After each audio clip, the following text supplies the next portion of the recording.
Talks. Hello, and welcome to the FFS. I'm your host, Paulina Welcome to our second part of the three-part series on immigration on the southern border.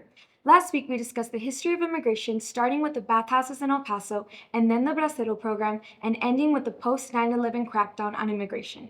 If you missed that episode, shame on you, but more importantly, you can watch that here.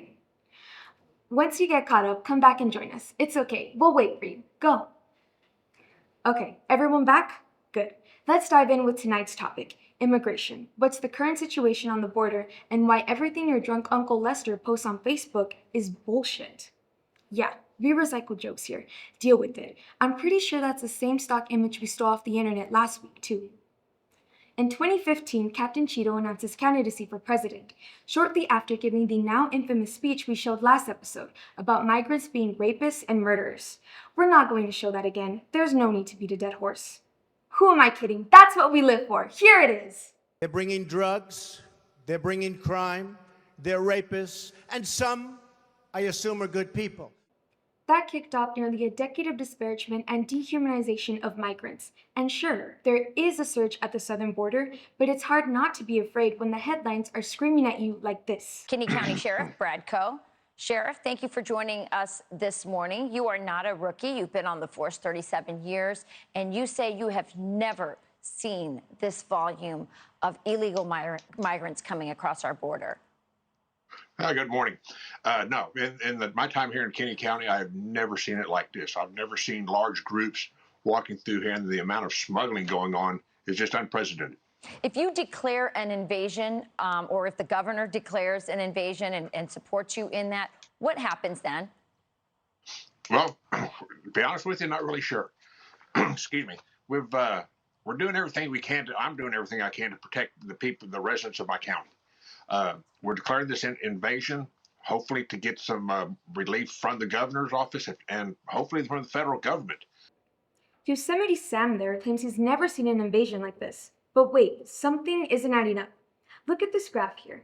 It shows that 2.3 million illegal immigrants successfully crossed the border in 2000, with 42% of all border crossers being apprehended that year.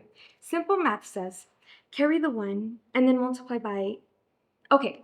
The math isn't simple, but Google tells us that there were over 4 million border crossers that year. Now there were 3.1 million encounters with Border Patrol in 2023.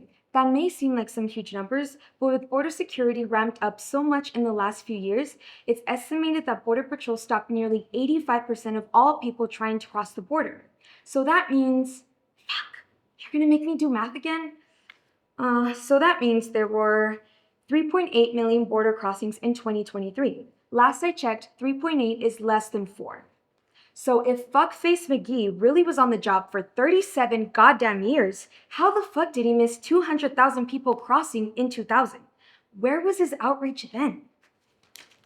You see, the reality is that the number of people on the border has actually been remaining steady.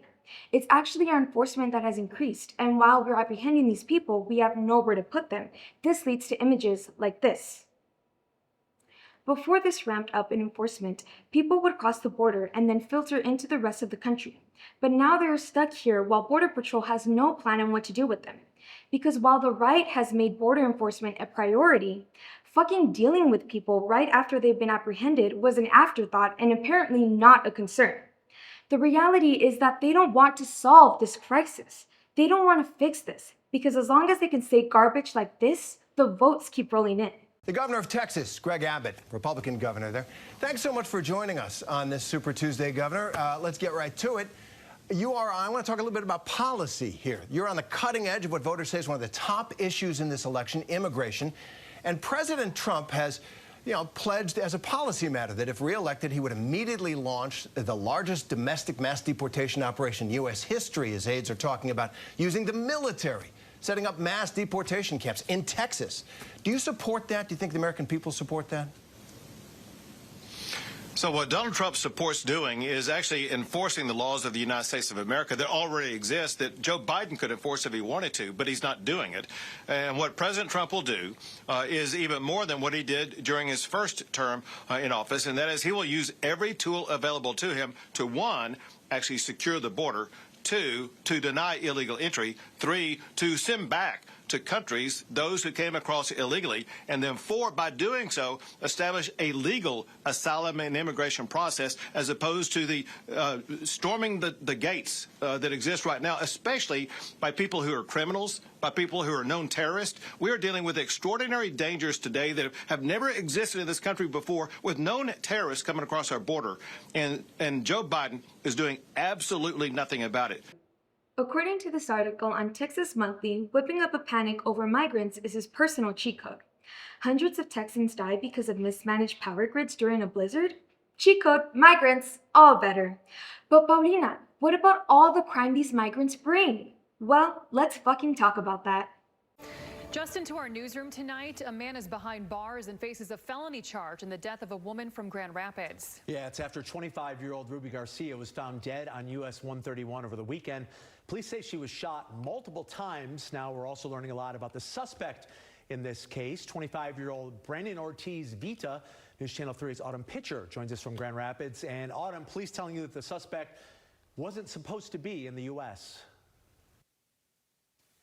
Yes, that's right. Brandon was a Mexican citizen who was in the United States illegally. That's according to federal agencies. Now, he was removed by an immigration judge back in 2020, and it is currently unknown how or when he got back into the country. Now, Ortiz Vite was found and arrested Sunday in Allegan County. Michigan State Police say he turned himself in. Now, police say Garcia was shot while riding in the car with Ortiz Vite. Her body found late Friday night, just before midnight on US 131 near Leonard Street.